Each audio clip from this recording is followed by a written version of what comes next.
cooks, front cashiers, and more. Great hours, great pay. Give them a call at 336-993-7707 or stop by and inquire at 1519 Union Cross Road in Kernersville. Start working this week. Blue Naples Pizza.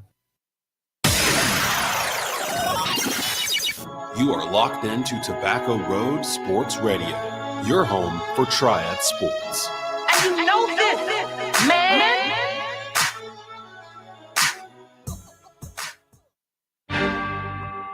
Like to have everybody's attention for a moment. There's a stat. I don't like bringing up stats, but there's one stat about the Panthers. He's in the world is James Harden better scorer than Michael Jordan? No, he's a more creative in that. Traveling is not creative, Brandon. You know, no matter what the score is, and they've said it themselves, whether they're up 10, down 20, whatever, they know they can turn it on whenever. Why did you have to bring up the Cowboys in this conversation? Lived in Texas for 2 years and just could not stand to watch Cowboys football. All right, listen up. Welcome to The Rundown. Here's Desmond Johnson. And happy Saturday morning to the Triad. Desmond Johnson here with The Rundown, WWBG 1470 AM and TobaccoRoadSportsRadio.com. You can also watch us on our YouTube channel at Tobacco Road Sports Radio, Facebook Watch, LinkedIn, and Twitter at Tobacco Radio. First hour today on The Rundown, special presentation of the Bleav in Carolina Panthers podcast. You can actually listen to all episodes of this podcast every week, twice a week now, Mondays and Thursdays. Myself, Skylar Callahan from Sports Illustrated, and the leading rusher in Carolina Panthers history, Jonathan Stewart, all together twice a week during season, recapping games, previewing upcoming games, and giving you our thoughts on what's going on around the NFL. Here's the latest edition from this past Thursday, the Panthers versus Saints preview, where we take on recent comments on ESPN from Dan Orlovsky about the Carolina Panthers offense. It's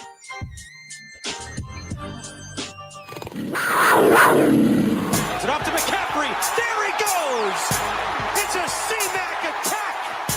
McCaffrey, one man defeat. This is Desmond Johnson on the Bleav in Carolina Panthers podcast, here on the Bleav Podcast Network, the #1 podcast network for professionals. Do you believe? If you enjoy the show, please subscribe and rate the show on iTunes. We're available in your favorite directories: iTunes, Spotify, Google Play, Stitcher, Luminary, and TuneIn. You can also find us at Bleav.com and at Bleav Podcast on Twitter.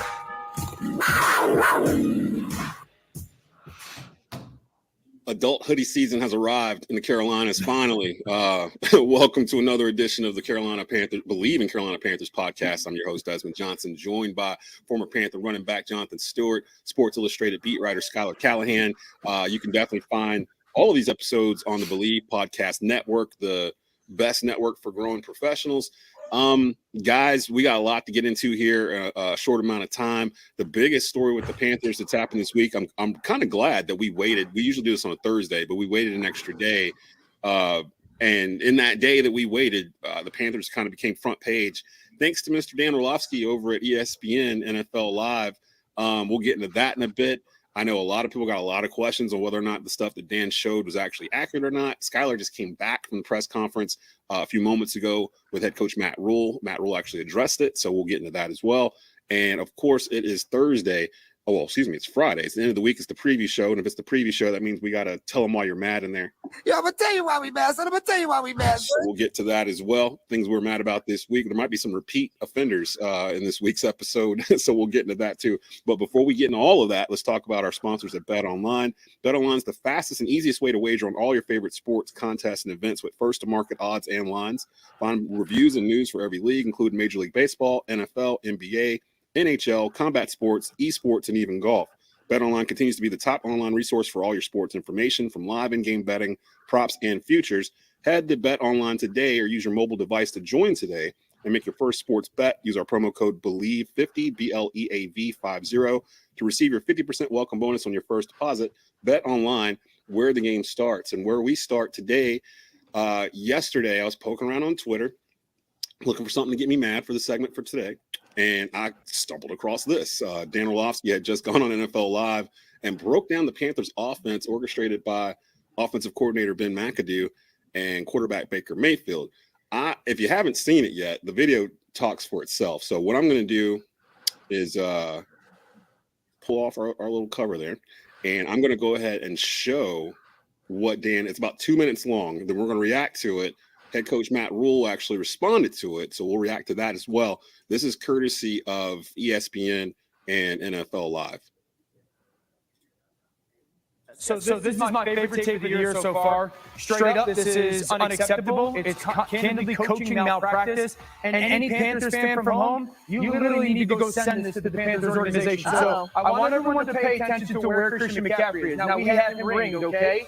The main focus is look at his alignment in relation to Baker Mayfield. It is clearly obvious that he is 1 yard behind Baker Mayfield. I can tell you right now, the defense is looking at this in the shotgun. When Christian McCaffrey is 1 yard behind Baker Mayfield, it is an RPO or an obvious run. Okay, you guys, there's RPO of top slant, but he is going to hand that ball off at the backside pulling guard. He pulls it to make this throw. The result doesn't matter. Remember, 1 yard behind the quarterback, it is going to be an obvious run. Now, there's McCaffrey ringed again. Now look where he is. He is hip to hip with Baker Mayfield. He's on the same plane. He's not backwards. We're in the gun. Now, everyone at home, pay attention. It's an obvious passing situation. Here comes the screen to Christian McCaffrey. No, these are not cherry-picked clips. I can show you later on in the game. This is the very next shotgun snap. Now, everybody at home that was paying attention to our first clip, Christian McCaffrey was 1 yard behind Baker Mayfield, and I told you it was an RPO run. You should be able to guess what's going to happen here. Here comes the RPO run. That ball's going to get handed off to Christian McCaffrey because he was 1 yard behind Baker Mayfield. Dan, these are not cherry-picked clips. Let's go to the very next shotgun snap. Christian McCaffrey is where? Lateral to Baker Mayfield. He's not 1 yard behind him. He's hip to hip on the same plane. Everybody at home should be able to pay attention. When he's right next to Baker Mayfield, when it comes to his depth, there's going to be a pass. They fade the jet sweep. McCaffrey goes downfield. Right now, the Carolina Panthers are giving away the play, whether run or pass, to defenses. I'm not sitting here telling everybody that Baker Mayfield's playing great or that their offensive line is a dominant unit. But every single snap in these games, when Christian McCaffrey is 1 yard behind Baker Mayfield in the shotgun, it is a run or an RPO. When Christian McCaffrey is next to Baker Mayfield with his depth, it is a pass. That is unacceptable in the NFL for the Carolina Panthers coaching staff. It's like a pitcher tipping his pitches. 100%. Exactly what's when you're in the shotgun, the defense knows the play. Okay. So there's that. And now head coach Matt Rhule actually was, of course, asked this question in the press conference today. And scholars came from that. So before we even discuss all this, let's hear Matt Rhule's side of this. This video is actually courtesy of our friend Joe Person over at The Athletic. If I can grab it here real quick. And it seems like it's divided between the press and the fans in terms of which one's actually correct. So let's hear Matt Rhule's side of this here. I saw a decent thing. I think it's I've been around, been around long enough. I've seen enough coaches. So I've seen enough coaches get on and say, they do this, it's going to be this, and then it's wrong. I just agree with it. For us, we put Christian at depth. We are kind of getting into a run set, and from that, we either run it, you zone read it, you RPO it, run it to the left, run it to the same side, run.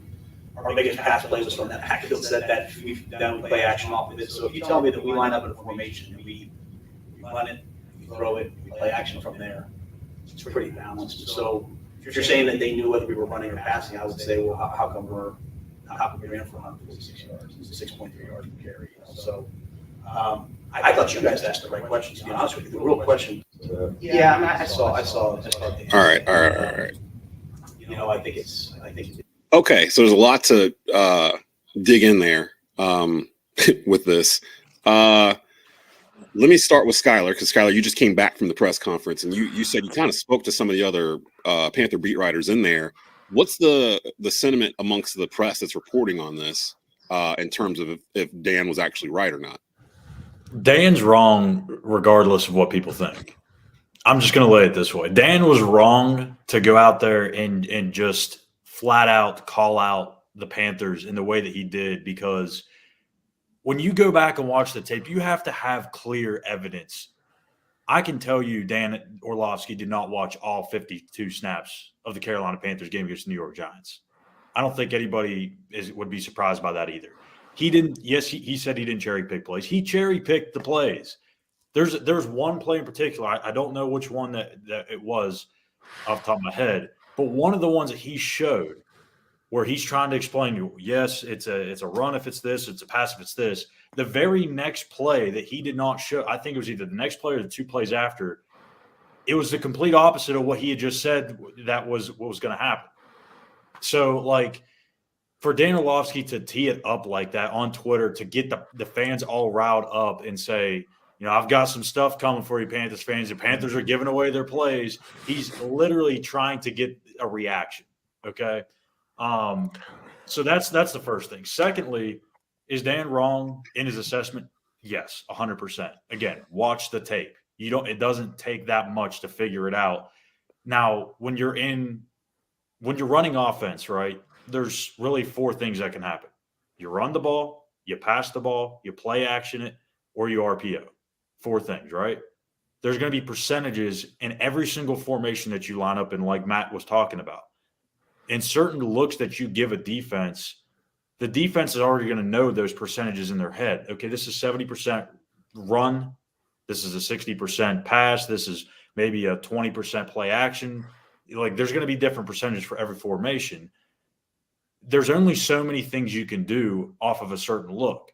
And I don't see any consistencies at all in terms of just giving plays away. Now, yes, you're going to see trends. That's going to happen. I think even Tony Dungy said something about that on Twitter. So, like, it was just a bad idea for Dan to do that anyways.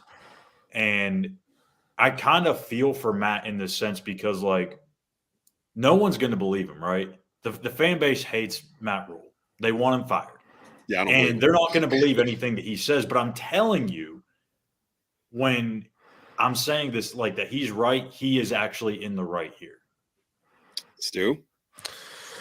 Yeah, I actually saw the clips being played last night on and you had actually tagged me in one, and I initially liked it because I was like, oh, it's C-Mac. And then I took my butt to bed because I was tired. Messing around with this President's Cup out here in Charlotte. But nah, man, that would just be really basic, elementary football fundamentals, right? That you're really saying to Christian, whose football IQ is through the roof. What's Dan's last name? Orlovsky. Orlovsky. He was former Detroit Lion quarterback. His claim to fame, he was the dude that ran out of the end zone. You remember a couple years back?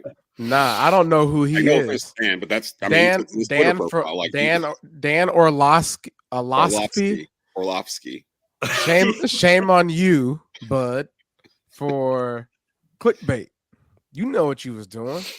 This is what day and age we live in, where people will do and say anything for clickbait. You play quarterback, you say. Well, how long did you play quarterback for? I think 12 years, I think. My gosh, even more disappointing. Hold on, because I gotta give some frame to all of this, because I did start seeing people saying online, hey, he cherry picked. John Ellis from the Roar podcast, another Carolina Panthers podcast. He's pretty well known in terms of he's a film dude. Like he pours through film, and he posted the first 30 shotgun snaps for the Panthers of that game. And I sat there and watched him this morning, and it was right. Like, if he's lined up behind like that, it was a RPO.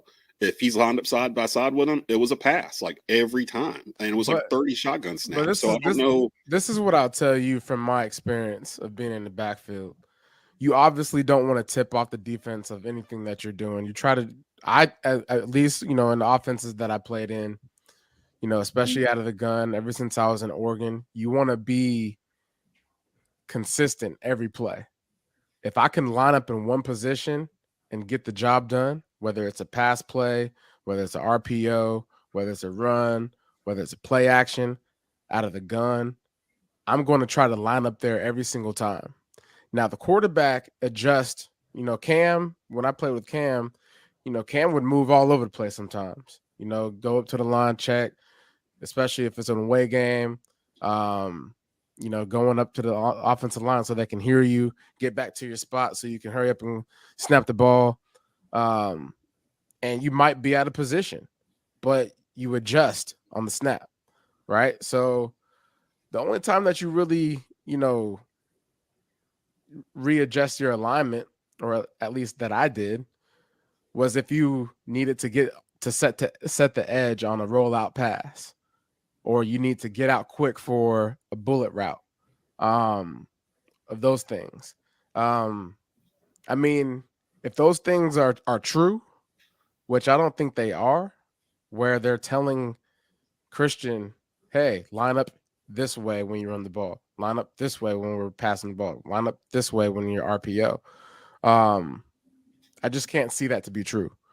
What if it is? That's kind of my what if it is? Like, I actually sent this to a couple of high school coaches last night too, just to get their opinion on it.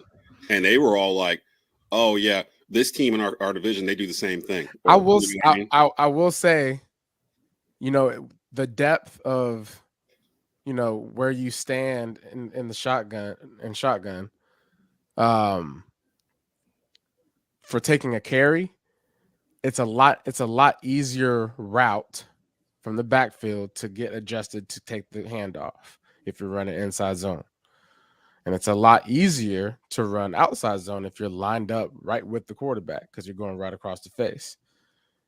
Now, like I said, I can't see them telling these guys that this is what we want happening. I don't see this being a thing, really, until they tell us that it's a thing. But they'll never tell us. They'll and never and tell the us. thing is, too, a lot of people don't, and I'm not saying like John Ellis doesn't know what he's talking about, because he does. He clearly does. He does really good work. I'm saying more of the average fan that doesn't really understand the X's and O's of things. Play action and RPO can be confusing to just an average, ordinary fan, because to them it just looks the same, right? Play action is predetermined. You already know what's going to happen. Yeah. RPO is after the snap, you're reacting to what the defense is giving you. Right. So to me, I think that can be confusing to fans. And plus, like Matt said, if they knew what they were doing, they wouldn't have had as much success running the ball as they did. Somebody said, oh, well, that's just because Christian McCaffrey had a big 49-yard run. Take the 49-yard run out, they're still averaging 4.5 yards a carry.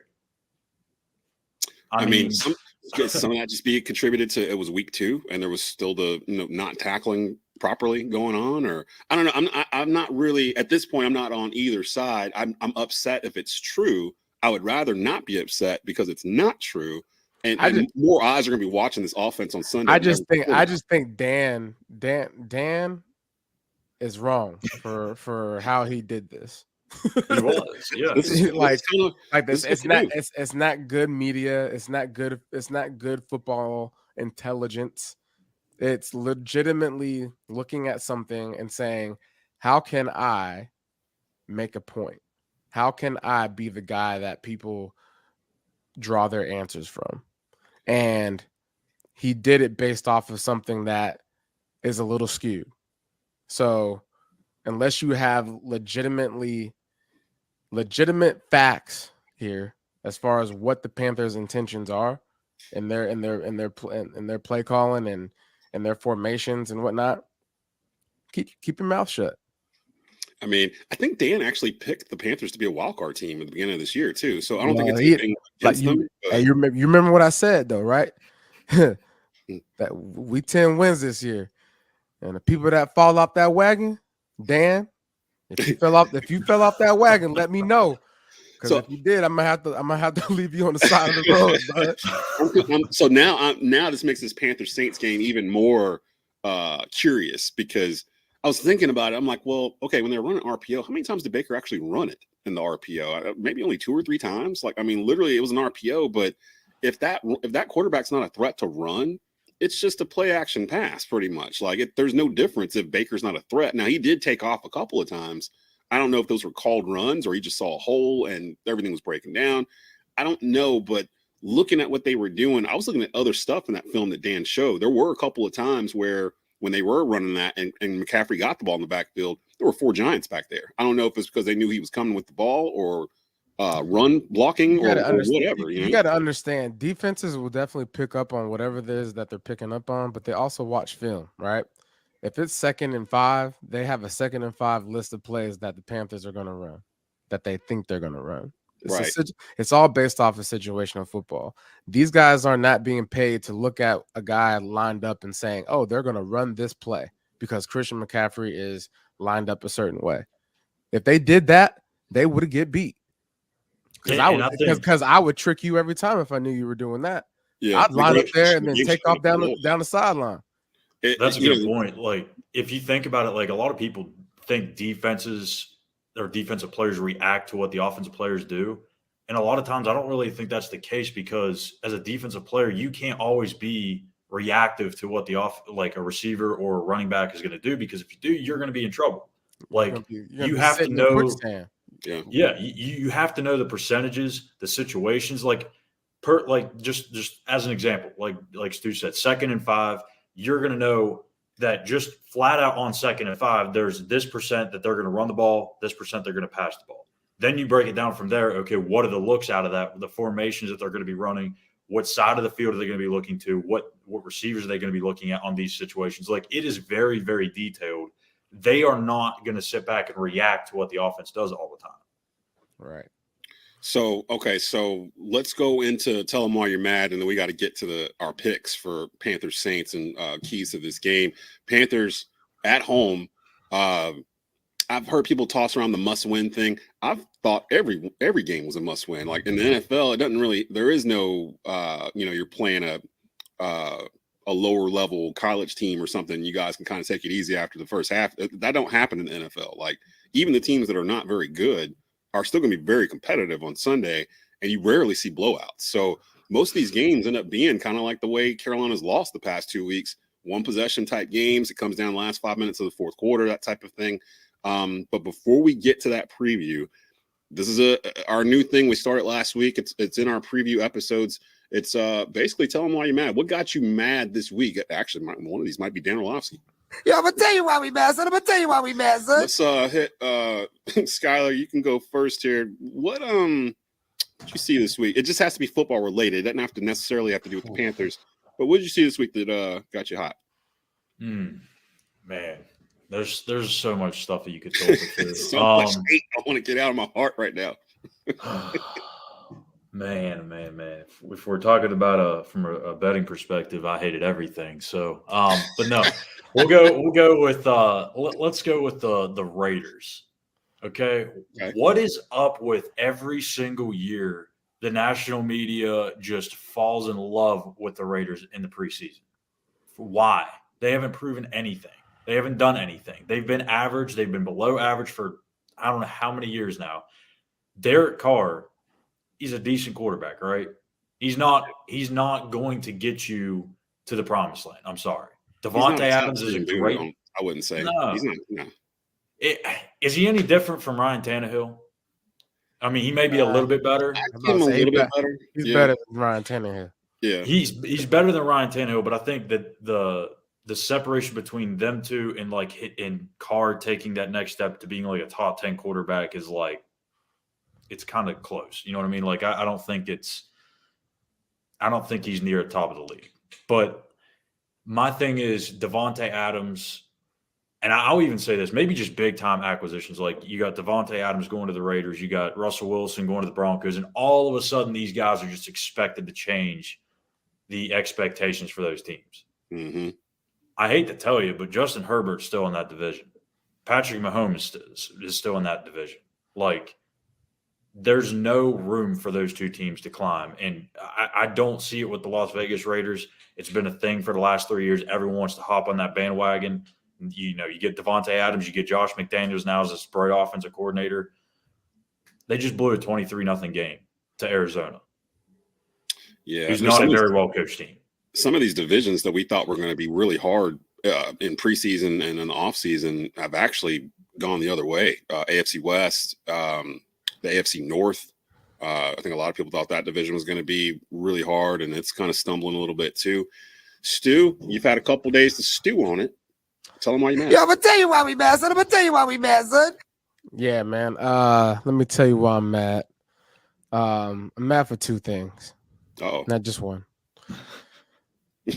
recent upset is the fact that last night, okay, I'm not a betting man, but I know a lot of people out there right now are going to appreciate the fact that I seen what happened in people's pockets. Oh, no. What happened? The end of the game, the Steelers, man. And what I'm really mad about is the fact that you're doing this with Coach Tomlin, Mike Tomlin, one of the greatest coaches alive. Man, 9 seconds left on the game. And here we go. We're doing the little, toss the prayer around play. And the Steelers fumble it. And the Browns recovered in the end zone. Oh my goodness. Where is Now my heart don't hurt, but it hurts for those that have invested thoroughly into betting on whatever spread you was planning on having. That's the way it ended. It didn't end on a nice comeback, point differential.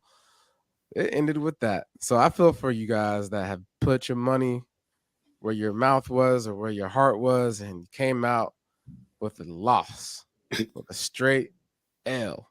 So that's one. My second one is, why haven't the Cincinnati Bengals found out how to protect Joe Burrow? They're gonna get him killed. I thought they redid the line. They did. That's the bad thing. What in the world? Like, they're gonna get this dude destroyed. Like, before he gets to year 3, it's crazy how many times he gets sacked. I mean, is it 13 times this year? He's Yeah, leading the league 2 games. So, 2 games. 13 times. So that's just sacked. Not the amount of times that he's been hit. So Cincinnati Bengals, front office, owner, if he gets sacked more than 4 times this week, somebody needs to get fired. Straight up. Look, I told you about Cincinnati. Like, I'm 44 years old. Never in my life has Cincinnati been good 2 years in a row. Like, they made it to the Super Bowl a couple times. Make Desmond Johnson wrong. I don't buy it. It's Cincinnati, man. The owner's still the same. They lucked out by getting the number 1 pick in the draft, and Burrow was a clear-cut choice that year. He threw 60 touchdowns that year for LSU, so they couldn't really mess that up. But there's a whole lot of stuff around them they can mess up. So I'm just kind of waiting for the fallout for Cincinnati. I was gonna put Ben McAdoo as the reason why I was hating, but I had him last week. He was gonna be a repeat offender.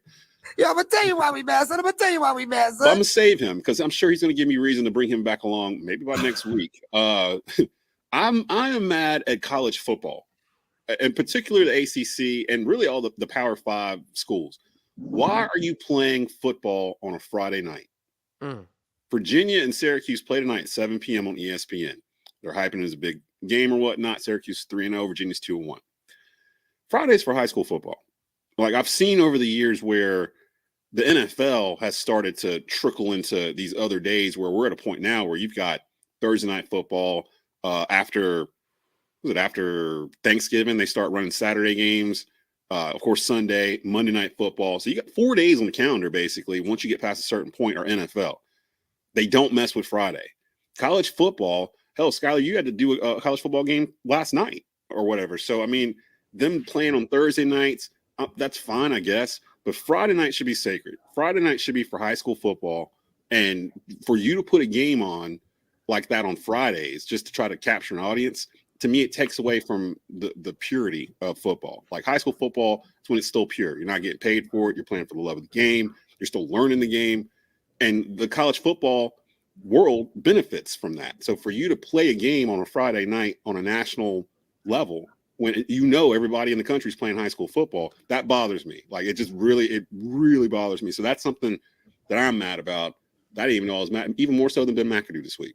Yeah, I'm gonna tell you why we mad, son. I'm gonna tell you why we mad, son. Because y'all did a good job. Y'all did a good job walking me off I want to go find Ben McAdoo and like fist fight them in the street like thing. Yeah, Y'all, man. I'm for real. I came in here like, whoo, I'm hot on some Ben McAdoo right now. And Matt, you drank your cold water. You drank your cold water on Tuesday. Literally Right? just got the shower. I was like, yeah, let's go. I'm ready. And then you guys came in and cooled me down. So I appreciate y'all.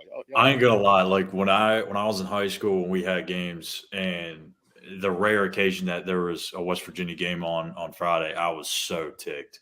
Like, because I mean, you don't get to watch the game. Like that. That sucks, especially when you're, West Virginia people like that. That's their thing every week. That's their life and death. West Virginia football. But yeah, I agree. I mean, it's Friday Night Lights for a reason, man. It's it's the purity of why the sport is so good.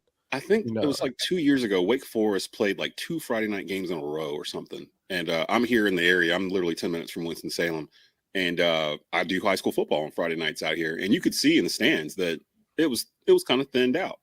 I think the fair was here too or something at the same time. So there was just other things to go do. And people didn't come to the games that week. And a lot of it's because Wake Forest they were playing like Florida State or somebody on a Friday night. So it was like a big game in Winston. And that's 40,000 people, just like not in high school stadiums. They're over at Wake Forest watching a football game on a Friday night. They could have been played at noon on a Saturday, and it would have been the same amount of people, same amount of fun. So that's all TV driven. But it is what it is. Panthers Saints week 3. Real quick, guys, give me your prediction on this game and give me your biggest key to a Panther victory Monday. Stu, let's start off with you. I guess the last time they played the Saints, they lost. It was a meaningless game for us, probably. I'm pretty sure. Yeah, I think it's part of this 9-game losing streak. It's in there somewhere. Yeah, but I think this is going to be a turnaround game for us. There's a lot of upside for, I think, the Carolina Panthers going into this game. There's a lot of guys on the squad that have LSU ties, Louisiana Tech ties. Dante Jackson, Xavier Woods, go into these types of games and with taking it a little bit personal, like an opportunity to showcase your talent and showcase why you belong in the NFL, in front of your home base, what I'm saying, of where you once played. And I think, just taking pride and stuff like that, J.C. Horn, his pops played for the Saints. And you notice the trend here, right? I'm talking about defensive guys. I'm talking about the secondary. This is the chance for you to get your confidence in this defense going, right?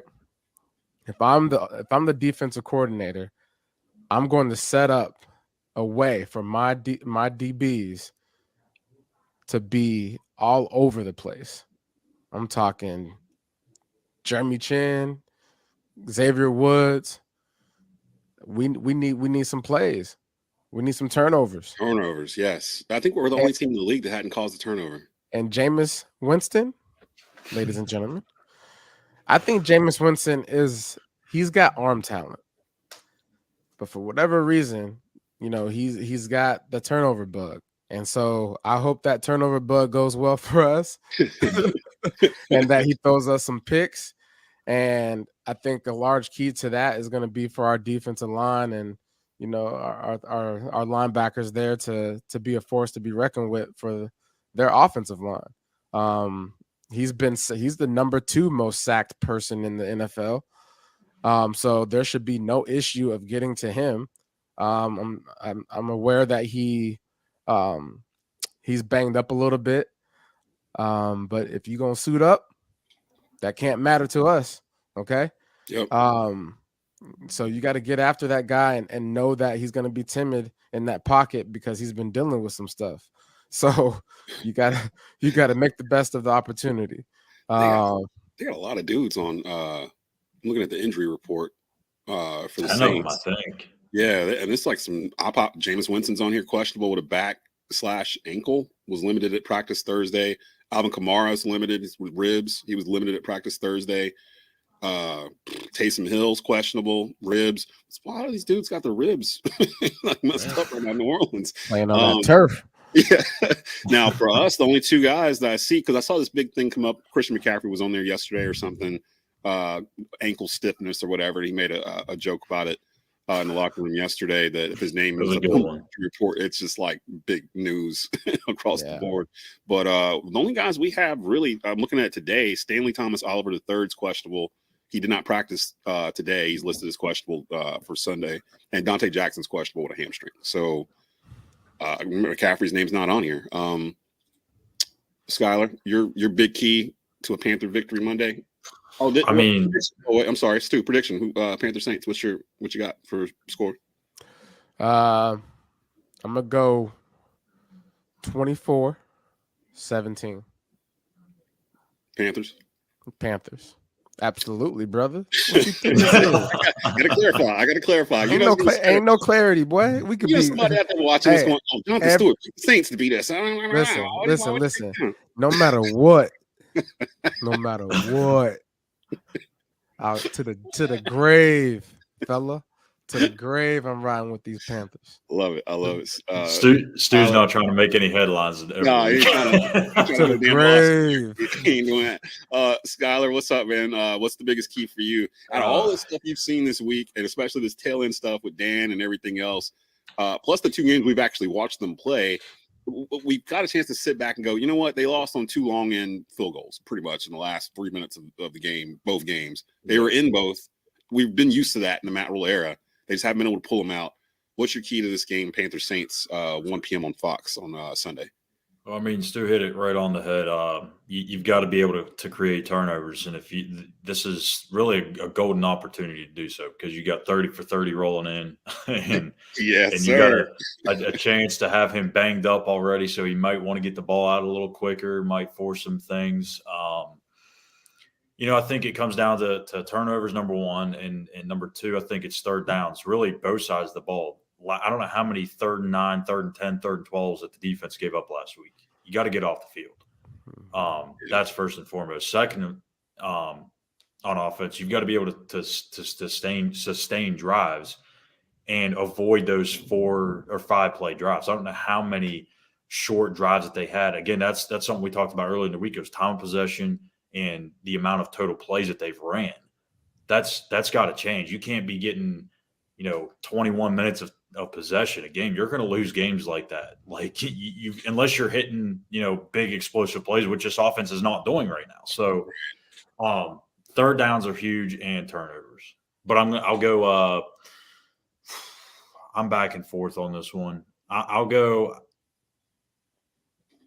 Panthers 22-19. The Saints are a 3-point favorite on the road coming into Bank of America Stadium this Sunday. I think for me, both of you guys kind of talked about it, and Skylar, you really hit it on the time of possession thing. I want to see a dedicated focus on the run game. Like we've talked about this. Christian McCaffrey is healthy, as healthy as he's going to be week 3 of the season. Use him while you have him healthy. Run the ball with him. I want McCaffrey identity. Yeah, we don't have an identity on offense. We're going to week 3 of the season, and I still have no idea what our offense is supposed to be known for. Start early and often. I don't care if he's getting 3 yards a carry or whatever. You gotta get the offensive line in the mentality of we're going to own this game today, and we're going to do it by running it down their throat. Like we'll pass off of it. Everything else will come off of it. But we've learned this over the entire time McCaffrey's been here. If you get him involved in the game early, and you get that defense thinking about where he is instead of how we're going to defend this play, they start thinking about how we're going to defend McCaffrey. Then it opens up for everybody else. And I don't understand why they tend to go away from their playmakers during the game. Like after they get hot or have a big play, then you don't see them for a while. Just keep it simple. Like it feels like they're outthinking themselves. Keep it simple. Give it to McCaffrey. Find DJ Moore. You've got dudes on the sideline. I did hear Rhule say something early in the week about wanting to see more wide receivers on the field. I agree with that. It feels like they're only using Robbie Anderson, DJ Moore, and Shi Smith. I think that's the 3 that have been out there. Terrence Marshall hasn't seen the field yet this year. Rashard Higgins was Baker Mayfield's favorite target in Cleveland. Why is he not out there? Like it's stuff like that they need to work on. They should have been working on this in the preseason and training camp instead of week 3 of the regular season. And I think back to Darnold and Baker sharing snaps. In hindsight, I don't know why they even bothered to do that, because we all knew coming in that they traded for Baker for him to be the starter. There was no reason to extend that olive branch to Sam Darnold. You know, it's a business. You had a year to prove you could do it here, and you couldn't prove it. So why do that and make it where let's not hurt Sam's feelings? Let's make it where it's going to look like it's competition, and then we're going to give it to Baker. We all knew Baker was going to be the starting quarterback going into this year, and I think it's stunted Baker's growth in this offense so far. So we're a couple weeks behind where we probably should be. So that's my thing. Use your best weapon. Use Christian McCaffrey. Run the ball. I think the Saints might be without Kamara Sunday too, so they're going to probably rely on throwing the ball a lot with Jameis, like y'all said. Turnovers are probably a possibility. Every time we see Jameis that's out there, he gets a little jittery. You can fluster him. So I expect a good defensive showing from Phil Snow's boys. But other than that, if I don't see McCaffrey with at least prefer in a perfect world, 25 touches combined, rushing and passing. Like if we can get him 25 touches in the game, I feel pretty good about our chances. If we don't, and we're under points or whatever, then I don't. My thing is like these first two games, you're averaging 20 to 22 minutes of time of possession, right? When you have Christian McCaffrey and that defense, shouldn't it be the other team that's only getting like 20 minutes a game? Like, yes, and that's I don't understand why that's not an emphasis of playing clock control. I really I'm gonna tell you why we mad, son. I'm gonna tell you why we mad, son. That's why, right there. That's why. One tidbit right there. That's the team we want to be. Is the team we're actively trying to be the opposite of, and that doesn't make enough sense to me. Yeah. So, on that note, I think we're all picking the Panthers to win this game. I'm actually gonna go 24-13, Carolina, to go with this whole they got to keep them under 17 points thing. So let's see if that's actually accurate or not. I'm gonna go 24-13 Carolina. They get their first win of the season, and Matt Rhule's hot seat cools down just a little bit. Although I heard David Tepper was at practice earlier this week, and that's never He's been there all week. Oh, so that's never good. All week. He pops up all week long to see what the hell you guys are doing with my money. Like it's hot. It's a hot seat right now. So this game could be interesting for Matt Rhule and his I will say, man, the Panther fans, just keep your cool. You know what I'm saying? Things gonna start turning around. This is a good offense. This is a good defense. They have a good offensive coordinator. You know what I'm saying? It just takes some time sometimes for a certain group of guys to get things going. Okay, so like I believe that the system is very much so fit for Baker, and they're gonna find their way to get the guys the ball necessary to win these games. I mean, we haven't seen half of the guys, in the receiving core contribute yet, and so it's a lot of finding their way right now in that whole path. And I think once they figure it out, which is a game like this, and even sometimes too, like from an offensive coordinator standpoint, before you play one division game, you might not want to show your cards. You know what I'm saying? So this game is an important one. All the games are important, but this one is definitely important because you win this game. Now you sitting there looking at in the division, you're looking at the Tampa Bay Buccaneers, especially if they lose to the Green Bay Packers. Yeah, Tampa hasn't looked all that great either. They're 2-0, but they don't look like world beaters right now for sure. This is a 3-game home stretch too. You don't really see that in the NFL very often. Yeah. You got to take advantage of that. Yep. So we're gonna get out of here. We're gonna cheer on the Panthers for hopefully a Panthers victory Monday. When we see you guys again next week, we'll recap Panthers versus Saints. Might do a little factor fiction after we get through week 3 across the NFL and more. Follow Stu. He's got his Twitter handle there. Callahan is at Callahan_ on Twitter. I'm at Des _3505. For Jonathan Stewart, for Skylar Callahan, I'm Desmond Johnson. This is the Bleav in Carolina Panthers podcast. We will see you Monday with a brand new episode. Keep pounding.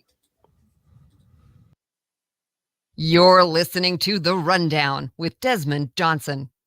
Beamer Tire and Auto Repair, now with 3 locations across the Triad in High Point, Greensboro, and our new location in Kernersville. Beamer Tire and Auto offers full-service auto repair, all tire brands, free alignment checks, oil changes, and more. In Kernersville, check out the no appointment needed Quick Lube shop. Check out their thousands of 5-star ratings via Google and Yelp. They care because they know that you can go anywhere. So try a shop with a beating heart, not a bottom line. Beamer Tire and Auto Repair. Visit us on Facebook or at beamertire.com. Hey, Panther fans, right now on the SiriusXM app, hear the most in-depth Carolina Panthers coverage anywhere with Bleav in Carolina Panthers, part of the Bleav podcast network on SiriusXM. Hear from me, Desmond Johnson, and my co-host, Skylar Callahan from Sports Illustrated, and Panther great Jonathan Stewart as we break down the Panthers before and after every game through the NFL season. Your team, your podcast. Search BLEAV in Carolina Panthers on the SiriusXM app, Pandora, Stitcher, or wherever you get your podcasts. Do you Bleav?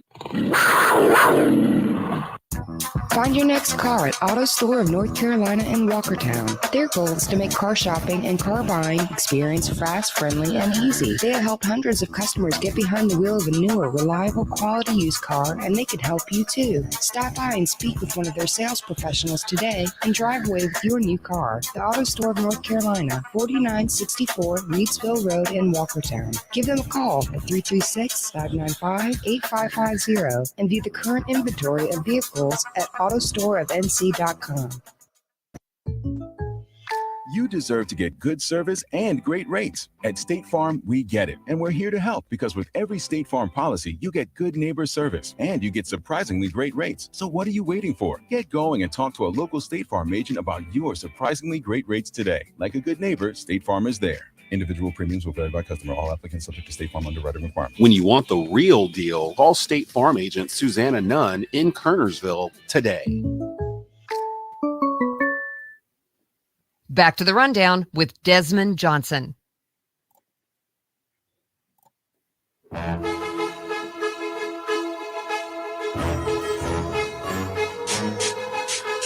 Welcome back into the rundown here on WWBG 1470 AM. Your home here in the Triad for Triad Sports and Triad Sports coverage. You can also catch Rundown every Saturday morning from 10 a.m. to 12 noon on our YouTube channel, on our Twitter feed, on our Facebook Watch, and on LinkedIn. So multiple ways to get to it. If you want to ask us any questions or give a hot take of your own on anything you've heard today, you can do so by going to the Facebook Watch page or the YouTube channel. Comment in the comment section. It'll pop up at the bottom of the screen there, and we'll answer it for you in real time.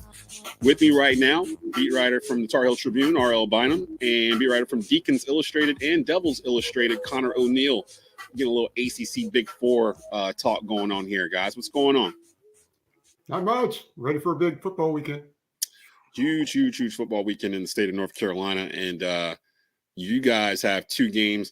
Very interesting on the surface that we're going to get into here in just a bit. But before we do that, we got to get into the biggest ACC news from earlier in the week. The ACC kind of out of nowhere, because it was getting to a point where we didn't know when they were going to announce this. They said it was going to be like, it feels like a year or two ago, they were going to make a decision. They just kept kicking the can down the road. Then all of a sudden, the ACC comes out and they're like, we've made a decision. ACC headquarters is going to be moving from their original home of Greensboro, North Carolina, to Charlotte. And I've heard from different talking heads in the media here in North Carolina, different opinions on this. For me, I've always looked at it like most people, like the average Joe, they might not even been aware the ACC headquarters were here. Like, I don't even think it really affects them in the regular, normal, everyday life. I think if the ACC tournament is no longer in Greensboro, that is a bigger deal than the headquarters not being here. So let me get you guys' opinions on it, and we'll flesh this out here. Starting off with you, RL. Is it a big deal that the ACC is moving from the city of Greensboro to Charlotte? I don't think it is a big deal at all. I mean, keep in mind, the Pac-12 doesn't even have a office. They're all virtual. So it's really, you really aren't talking about many employees anyway. And most fans, it'll never affect them. So I don't think it's a big deal at all. I'm sure Greensboro's disappointed after decades of the ACC office being there, but I think it's of little consequence. But you figured it would be Charlotte, and you figured that was more likely when the state legislature said that they would make it lucrative if they stayed in North Carolina. Yeah, I figured that, getting free money, that always helps sway a decision one way or the other. Conor, when you heard that it was going to stay in the state of North Carolina, but leaving Greensboro, moving to Charlotte. What was your initial reaction? Yeah, I think that kicking the can down the road part of it really numbed me to the idea that this was going to happen all along. I don't think it was ever seriously going to go to Florida. That would have made, I think, Florida State happy, and the other 13 schools in the ACC would have been unhappy. It's not a league that has to cater to the one state. Like, North Carolina used to represent 4 of the 9 schools in the league for a good chunk of time. You don't have that anymore, but you do have a centralized location with the northern schools, with the southern schools, and with the couple coming in from the Midwest, if you want to call it that, with Louisville and Notre Dame. I think it's a civic pride thing for Greensboro, and I do understand that the bitterness of it leaving does hurt. But like I said, I think just the amount of time that they just kind of held this out there without confirming, without, finalizing, really made it pretty easy to digest. My only bitterness is that PTI, my favorite airport to fly into and out of, because it's just so seamless to go there. As long as you can deal with the connecting flight, you always have to get to Atlanta or Charlotte. Yeah. That's a great airport. So not getting thrown under the rug like, Charlotte has a major hub airport. Okay, great. I'm a PTI guy, so I don't like that part of it. That's I it. I like the stress. I enjoy it thoroughly. I agree. And I think the thing that bothered me the most about this announcement was the reaction from sports talk here in the state, where it felt like it was just designed to go the opposite direction. That it was almost like they were conflicting the feeling of the ACC tournament in Greensboro with the feeling of the ACC headquarters in Greensboro. Because the reasoning I'm hearing behind it is the whole, remember back in the day, the ACC tournament Friday, they'd wheel the TV in there and all that stuff. That has nothing to do with ACC headquarters being in Greensboro. You know what I mean? Like, that's zero to do with it. But that has to do with the ACC tournament being in Greensboro.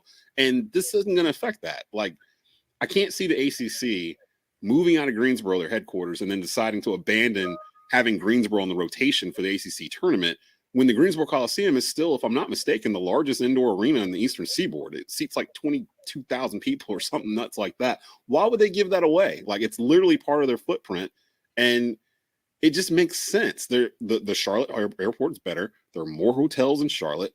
Charlotte's become like this million population growth center. There are so many corporate headquarters now located in the city of Charlotte. It's ridiculous. And I think they mentioned that in the press conference itself.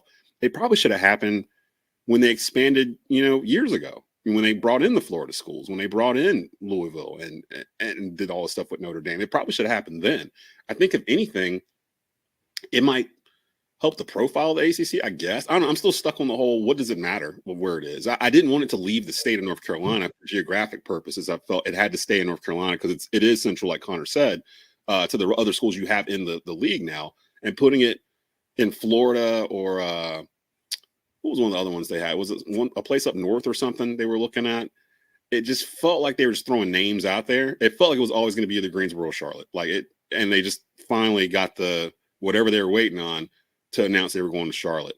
And from our perspective, the media gatherings have all been in Charlotte for the last few years. Now, I would like the trade where we move the office from Greensboro to Charlotte and move all the preseason press gatherings to Greensboro again. That would be a nice switch. Yeah, I just want the media golf tournament back for the football media days. Like, we used to do a golf tournament on every Sunday morning. It'd be like a Saturday Sunday thing. Now it's made for TV, and you got to go to the big Charlotte hotels with the big ballrooms, and we don't get to go play Quail Hollow or anything like that. I remember the days when the basketball gathering was in the concourse of the Greensboro Coliseum. I mean, it's come a long way. It's 2022. Things change. Like, people just got to get over it. Like, it's not really that big of a deal that they're moving down there. And the fact that they're going to get money to do so just seems like a no-brainer decision for the ACC. Let's get into some of these two games here. First of all, the biggest one, two ranked teams going at it in Winston-Salem Saturday. 12 noon kickoff, 5th-ranked Clemson taking on 21st-ranked Wake Forest. Both teams are averaging 42 points per game. is this an elite Clemson team, Conor? Because they don't feel like an elite Clemson team from the past. It's still Clemson. They're still going to have top-rated athletes and everything else, but it feels like the luster of what Clemson had been built into the past decade has started to wane a little bit. And I don't know if that's because of last year, which is nuts. They lost 3 games last year, and everyone's like, "Oh, it's a down year." They still won 10 games. They still went to a major bowl. They played Georgia week 1, and then they lost to NC State. So I mean, what's your thoughts on this Clemson team coming into Winston-Salem? Yeah, it's easy to have a down year and win 10 games when your previous like 5 or 6 you've been averaging 12, 13, and 14 wins. Yeah. Poor Clemson. It's easy to say in hindsight that like when you looked at the Clemson team in 2016 that won the national championship, you knew that team had an aura about it, that Deshaun Watson was going to be an incredible quarterback. He was throwing to great wide receivers with Mike Williams out there and Hunter Renfrow. 2018, kind of the same feel. Like Trevor Lawrence was the anointed freshman who led him. I think that's the first college football team that ever went 15-0. 2019, that was the team that lost to Joe Burrow in the national championship and that LSU team. But you had the same feeling. Like, I don't get that mystique from this Clemson team. Now, maybe they become that down the road. Like maybe DJU really has turned a corner to that extent and he can be that type of quarterback and they have the type of defense that's going to go out and do that. I don't think you can say that yet. And that has something to do with the level of competition they played so far. They've beaten Georgia Tech, Furman, and Louisiana Tech. And honestly, Louisiana Tech is probably the best team they've beaten of those 3 based on what they've been doing the last couple of years. So, it's definitely not impossible feeling like, I think Wake had a chance when they were playing. 2018 is the game I go to. Wake was at home that year, and Clemson came in and won 63-3. That was a Wake team that finished 7-6.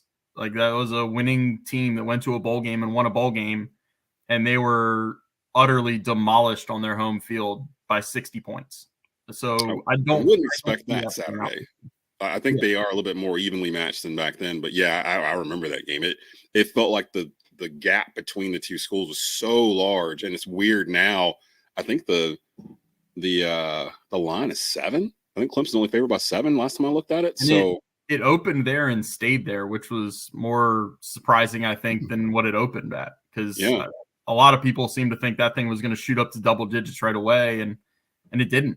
So yeah, I think it'll be a tight game. I think it could be high scoring. Yeah, they're definitely a lot closer than they have been in the years past. Can Wake pull the upset, you think, this year? Is this the year?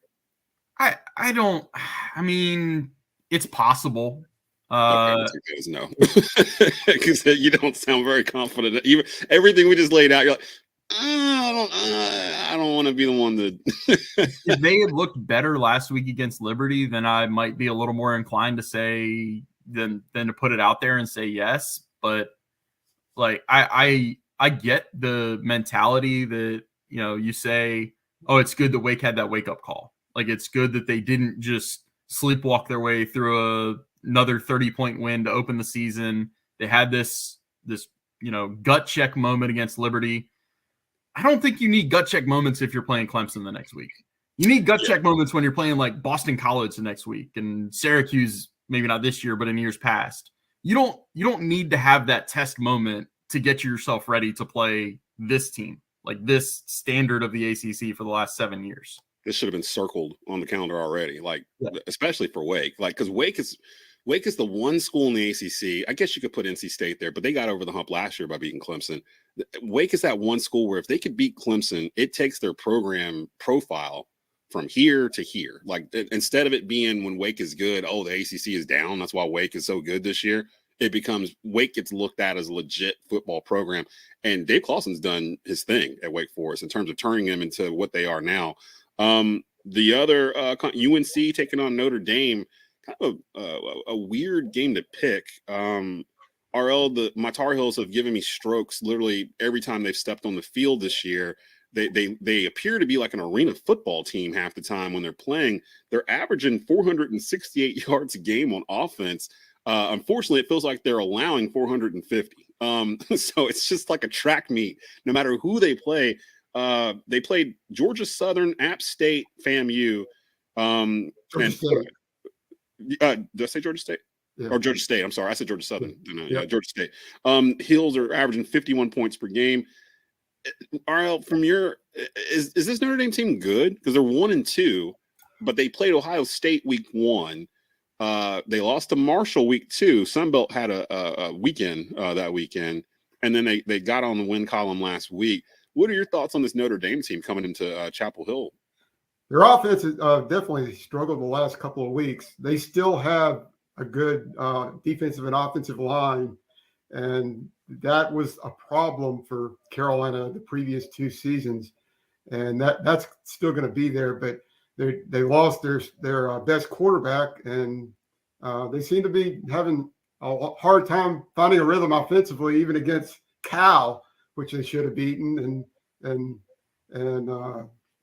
they just it's a really hard to understand how Notre Dame can be that bad.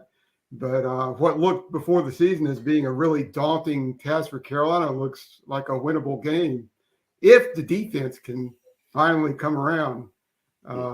It's the defense was supposed to be a strength, and there's a lot of talent there, but that talent's got to mature, and it hasn't happened yet. I mean, I don't know if it's almost been as bad as the 2014 defense under Koenig. I mean, that's bad. Yeah. the Power Eccles has been good. Cedric Gray's been good, but so the linebackers have been fairly solid, but the secondary has been terrible. They leave so much space for receivers, and frankly, the opponents have dropped a lot of passes as well. It could have been worse. So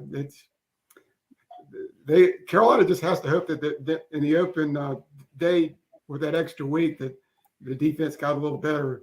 It's going to have to get a lot better, or with that offensive line of Notre Dame, they're just going to pound it in and run Carolina to death. It's crazy too, because when I watch Carolina football, I do high school football here in the Greensboro, Winston-Salem, High Point area on Friday nights, and I've done it for about 4 or 5 years. There's so many kids on the Carolina defense that I've called their name on a Friday night, whether it's, Rara Dilworth or Javari Ritzy or Travis Shaw. Like these kids, Miles Murphy, these kids went to school here in this area in the Triad.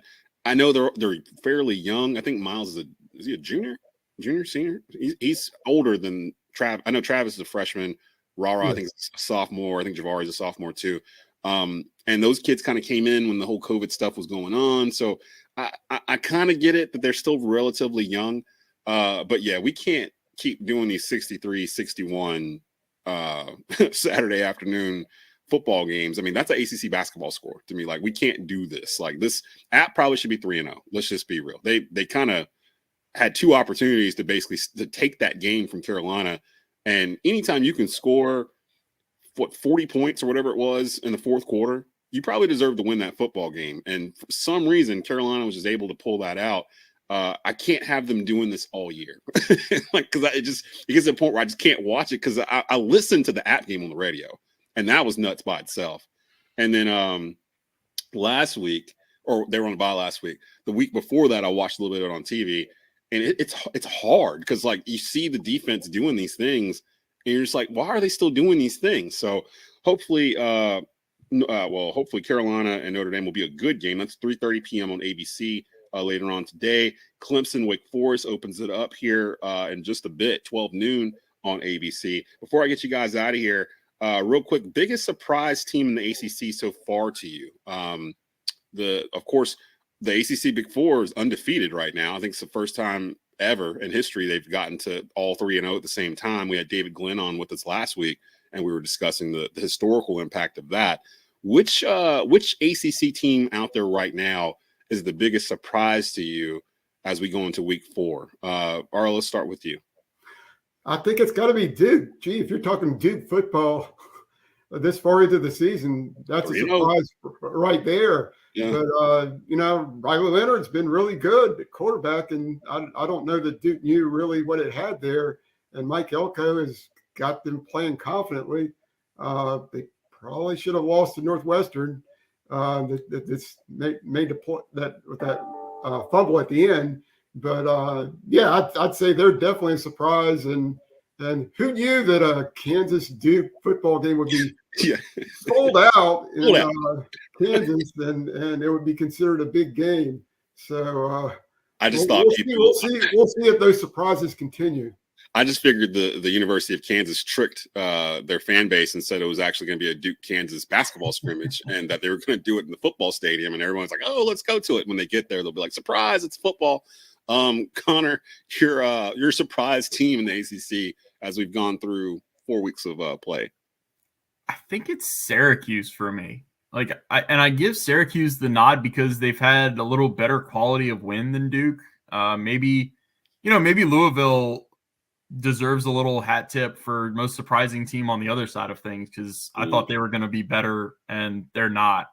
So, but yeah, Syracuse, I went into the season thinking, man, Dino Babers is going to be dead man walking, and Garrett Schrader, Riley Leonard and Garrett Schrader were thought of as just oh yeah, they're the guys at Syracuse and Duke, and that was pretty much the only attention paid to them when we were talking about quarterbacks going into the season. And they've been 2 of the 5 best so far.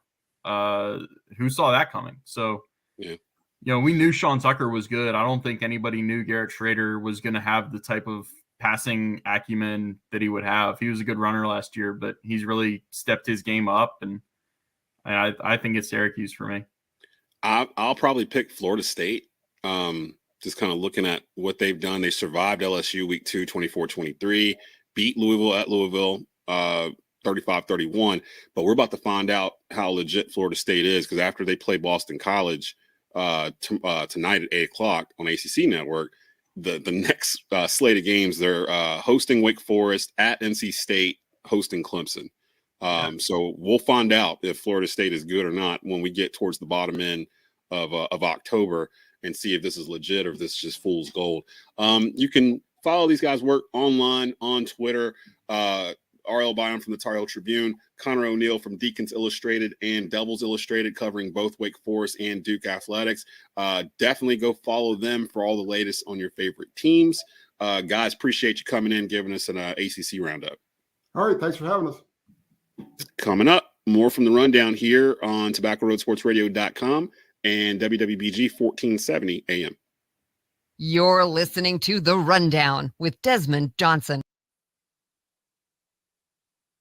Find your next car at Auto Store of North Carolina in Walkertown. Their goal is to make car shopping and car buying experience fast, friendly, and easy. They have helped hundreds of customers get behind the wheel of a newer, reliable, quality used car, and they could help you too. Stop by and speak with one of their sales professionals today and drive away with your new car. The Auto Store of North Carolina, 4964 Reedsville Road in Walkertown. Give them a call at 336-595-8550 and view the current inventory of vehicles at autostoreofnc.com. Hi, I'm Sabrina Kuhn-Godfrey. Hi, I'm Deanna Kaplan. Hi, I am Richard Watts. The common sense choice for Winston-Salem Forsyth County School Board. It would be our honor to serve you. Make your voice heard by voting for Deanna, Richard, Sabrina, and Common Sense. We need your support. Early voting starts October 20th. Paid for by Sabrina Kuhn-Godfrey for BOE, Deanna Kaplan for School Board, Richard Watts at Large School Board. Hey, y'all, Tiny's Mobile Auto. Is your car broke down? Are you stuck somewhere? Do you need a mechanic? You don't want to call a tow truck? Call Tiny's Mobile Auto. He'll come out to you, do your work, whatever you need done, your regular maintenance, or if you're broke down on the side of the road, give him a call. All you have to do is pick up the phone and call 336-423-6241. You don't even have to see me. Just let me know what's wrong with your car, and I will come and fix it, y'all. I'm on Facebook, I'm on Instagram, TikTok, I'm on the Twitters, whatever you guys need, 336-423-6241. As always, I'll be seeing you. Mossy's Eats, Ales, and Spirits in Clemens is a unique family-friendly sports restaurant with an awesome bar and fresh menu that keeps guests coming back for more. Try the pizzas, buffalo bites, and wings, sandwiches, burgers that make your mouth water, made in-house, plus 23 taps, and a variety of craft beers. Have a cocktail and relax at Mossy's. Plus, with 33 HD TVs and all the sports packages around, you can watch pretty much any game you can imagine at Mossy's. Plus, a year-round outdoor patio, fun atmosphere, great food. What more can you ask for? Mossy's Eats, Ale, and Spirits, 6235 Town Center Drive in Clemens. Visit our website at mossy'sclemens.com. Back to the rundown with Desmond Johnson.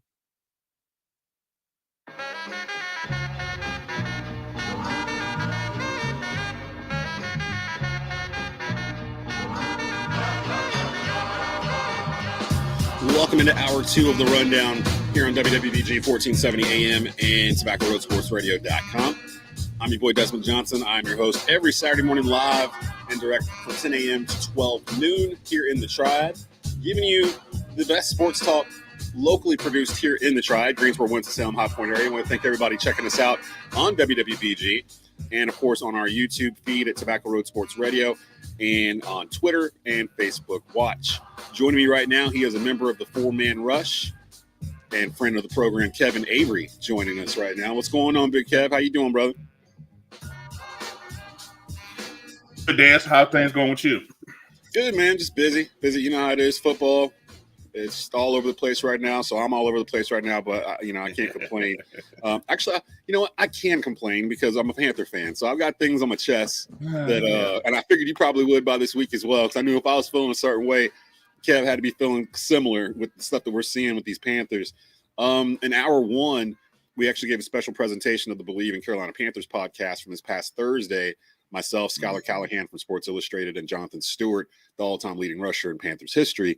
And we were dissecting Dan Orlovsky's hit on NFL Live from Thursday, where he basically was saying that the Panthers' plays are transparent and that defense, we're basically showing defense is what we're doing. They talked me off the ledge. Stu in particular talked me off the ledge of that, saying that it would just be completely foolish if this is actually true. We'll never know if it's true or not, but we should find out Sunday, because now all of us are going to be watching the Panthers offense and seeing if in fact Dan was correct, or if they've changed, or if they don't change. So I know you saw it. What were your thoughts when you saw that from Dan? And do you think he was actually right, or do you think he was cherry picking plays? I had to take a second breath at it as well, because first time I saw it, I was like, because the way he put it out in that 2.5-minute video clip, I mean, it was, easily obvious. But, me being a history major, had to go back and dig a little bit here. And then others who have played it in NFL and coached NFL at a high level, it's kind of like, this is actually more common than anything. But I just think that where there's smoke, there is fire, because it's definitely way too consistent. I got that Matt Rhule came out and like, well, hey, if they knew what we was doing, we still rushed for 140 something yards. I'm like, dude, we still lost the game. That's moral victories here. Like, McCaffrey had like 40 something of that in one run. Like, I mean, it was like 40 plus yard run. If you take that out, that's only like 100 yards for the whole game. Right. Yeah. So I was just kind of like, like that meme I posted, if you're a Panther fan in a Matt Rhule era, you're entitled to compensation. That's pretty much how I feel. But, but back to the whole Dan Orlovsky thing. I definitely think it's something there. Now, is it magnified to the level that he was putting it? I think he said something in terms of coach malpractice or something. Yeah. I don't know if I want to go that high quite yet, but, again, playing football and as as well, a lot of times you can have the same look and run multiple plays off that same look. But, just the way that he did, I think he did like 6 plays. It just seemed to be easily obvious in all those plays, didn't go for, many yards or whatever. So, but, just following and doing my research, I saw other football heads like, hey, when when you run out of the shotgun, this is normal, this is standard. Alignment, this, that, and the third.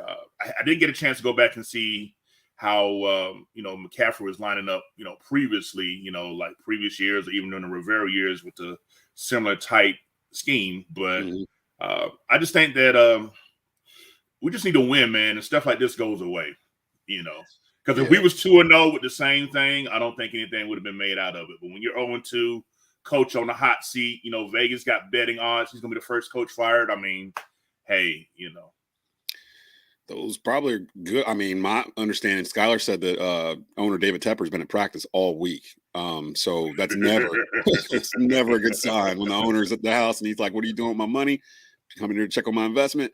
If Tepper's over there watching them every day, like he ain't got nothing else to do, they got to be feeling a little bit of pressure at this point. Kevin Avery joining me here from the 4-man rush. And I wanted to lead off with that Orlowski comment because one of the things I know the 4-man rush you guys are known for is film study. So I knew if anybody would be able to pick this out, it would be you guys.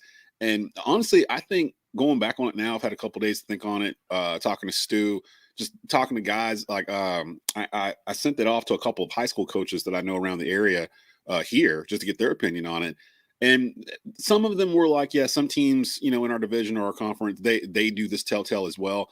But the overlying view that I got from it was that what you just said, that there's only a certain amount of things you can do out of that set anyway.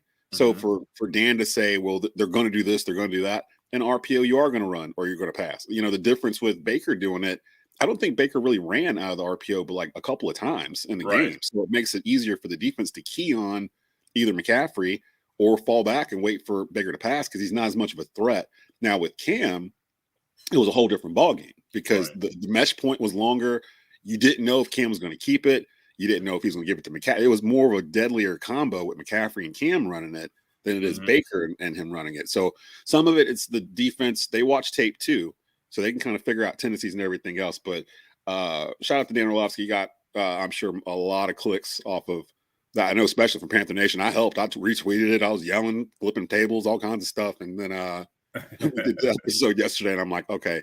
Now, if I watch the Saints game tomorrow and I start seeing some of those tendencies again, it tells me that Ben McAdoo is not willing to use the talent that he has at his disposal, and he's more wanting to just stick to the script of whatever it is he wants to try to and put into the Panther offense.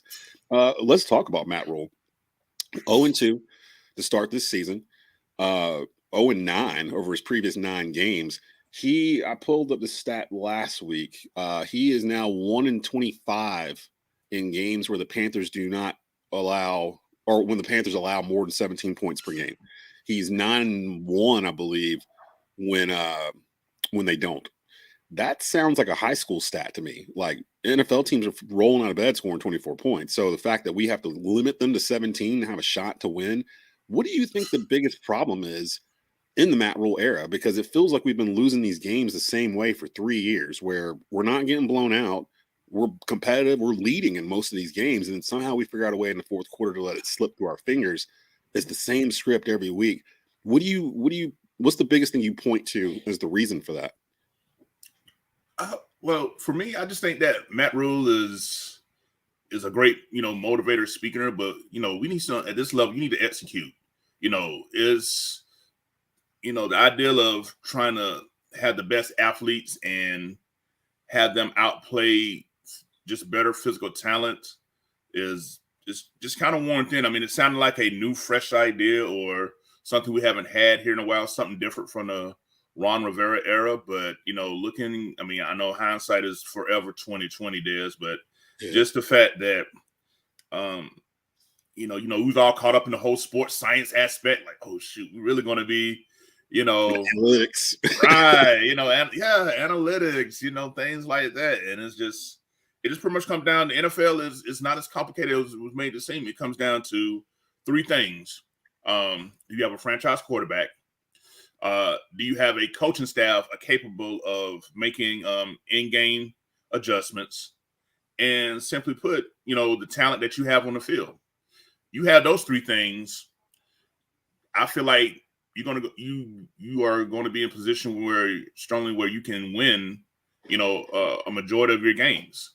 And God knows we've discussed it ad nauseum. I'm sure you have as well. The quarterback carousel since, the release of Cam Newton here. And so we still don't know if we have a franchise quarterback. the pure frustration of the mismanagement of time by Matt Rhule, is still prevalent. Why are we taking timeouts with 6 seconds left, in a quarter? I'm just like, dude, like you get bluffed and pumped and then taking timeouts, man. It's like we're still seeing the same stuff in year 3 that we were seeing in year 1. Was that the Cleveland game, or was it last week where both? Was it last week where I think you know where I'm going to, where it was towards the end of the first half, and the opposing team they were in the red zone or something happened. It was 4th down. They were going to run down there and kick a field goal real quick, and they were going to rush and do it. And then Matt Rhule calls a timeout. Like, why are you calling a timeout? Like it was going to be like a long field goal or something, or they were going to punt. I can't remember what it was, but he called timeout, and it gave the other team time to think. And they came out and kicked the field goal instead and hit it and went into the half. And I'm like, you just gave them a free. What are we doing? Like, what are we doing? There was no reason for it. Right. And Des, the fan in us make us feel like, we know more than the coaches. And I get it. I really do. But some things, like I said, you've been covering. I'm not sure if you played the sport or not. I didn't, I never crossed that. But it's certain mighty might backyard football, nothing organized. But it's just certain football logic 101 things that are just obvious that we're just really screwing the pooch here with, under Matt Rhule. Will Harris, the former, he dropped a stat in the Facebook chat earlier this morning that just had me mind-blowing. It says, only the Giants, Lions, Jets, and Jaguars have a worse record than Carolina since 2018. So the Panthers, who haven't had a winning record since 2017, appear to be on their way to become a perennial losers. Wow. Now, so 2018, 2019, okay, that's under Rivera, but 5 wins. Banged up Cam, too. Yeah, that was the end of Cam's tenure here. Yeah, so, I mean, for him to be, quote, got out from being a program builder, David Tepper making the emotional decision to go with this guy because how he, worded things appropriately. I mean, it's just really been an overall fumble of the bag. I know we like to place blame on Rhule, but Tepper got to get some as well. I get it; he's a first-time owner. He's allowed to make his quote mistakes, learn in the process. But just overall with Matt Rhule, man, we got too much talent to be struggling with just basic things that we're struggling with. Des. Yeah. I mean, from seeing Brian, our only bona fide pass rusher, dropping back in coverage. I'm sure you probably saw that clip when last time I heard of Carolina Blitz asked him about that. He kind of laughed and get up like, yeah, it's cool. When, deep down he said, no, I want to rush this ML for, you know what I'm saying? Like, his eyes said that, but his mouth said he cool with, dropping off in coverage. These obvious 30 fronts that we're in and getting just, I mean, it's vanilla. It feels like college. It feels like a college run team. Like they're trying to employ college tactics to the team. Like some of the stuff that Matt Rhule says can be corny at times. I can get how it can work with a 19-year-old like sophomore at Baylor, but not a 26-year-old professional that gets paid more money than Matt Rhule. Like, you know what I mean? Like something's not fitting. And now we're in a weird spot because the bye week's not until week 13. And I can't imagine David Tepper waiting until the bye week to make something happen. Should he stay or should he go? Like, and if he should go, when's the right time to pull the trigger? Say the Saints come in here Sunday and we lose the game the exact same way we've been losing the other 9, where we're competitive. The game is borderline unwatchable because we can't do anything on offense. We take a lead late or something. The Saints keep the ball in the fourth quarter for like 6 or 7 minutes, go ahead, score. We run out of time. We lose by 3. Like that feels like the script that could potentially happen. And the Panthers would be 0-3 at that point. With Arizona coming in here, San Francisco coming in here.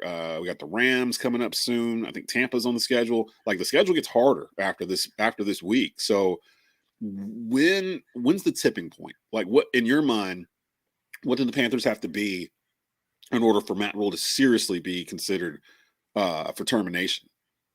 Because I think that's where we are at this point. I don't see them turning around and having like a 7-game win streak or anything. They've never done that under Matt Rhule. So why would I believe now that they'd be able to pull that off out the blue with a brand new quarterback and brand new offensive coordinator? What's the tipping point, Cap? If we lose these next 3 home games ugly, I think that could be the tipping point. Now, me, myself, feeling like that I have a grasp of kind of how David Tepper works. I think that ideally, even though fans may not want to hear this, it might be best to wait till Black Monday, the Monday after the last game of Week 18. Because if you fire coach mid-season, you're pretty much giving up on us, pretty much waving a white flag, right? From that aspect, and whoever's the interim, he's lame duck. Me personally, I rather have the full off season for the search to be thorough and things like that, so the right person can get the right staff. Because there's some people on Rhule's staff that wasn't his college staff that I wouldn't mind seeing being kept and retained, such as a Steve Wilkes. Yep, top of the list. James Campen, the cornerback coach too as well. I can't think of his name off the top of my head. I wouldn't mind Wilkes getting a shot at the top here. Yeah, because he definitely got the screw job in Arizona. From that aspect. Cooper Evans, the cornerback coach. That's the name I was looking at here. Even Ben McAdoo has head coaching experience, but it almost feels like, especially in the defensive mentality of it, it almost feels like conflicting philosophies at this point, because I do know Phil Snow, he seems to prefer smaller, faster linebackers, like the Frankie Louvu types, which is great. I love Frankie Louvu, but I don't know if you can have a whole core of linebackers like that. It feels like they keep trying to force Jeremy Chin to play linebacker when he's a safety, and he doesn't want to play linebacker and be down in the box like that, but they keep switching him in. The Brian Burns thing, he's dropping back on a quarter of the snaps and pass coverage. He's the only rusher we have. So why are we doing that? There's little things like that they're doing on defense, but then you zoom out and you're like, well, the Panthers finished like top 2 or whatever in overall yards allowed last year. So it didn't really equate to wins. It looked nice on paper. It's like a bend, don't break type of deal. But I don't know. Something just seems off with this team. And I feel bad because I picked them to go 11-6 off of the roster. You know what I mean? Like, I felt like the roster was good enough if they were healthy, and the division was going to be down enough or we could be a double-digit winner.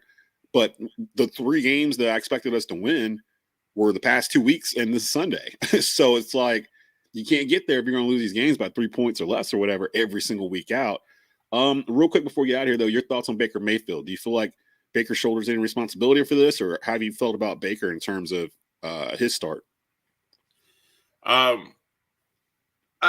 With Baker, I just think that, he's kind of in a bad position as well. I mean, he still haven't been with the team, not even 2 full months, just only like 2 full months yet. Again, this was a signing right before training camp started, which was, late July.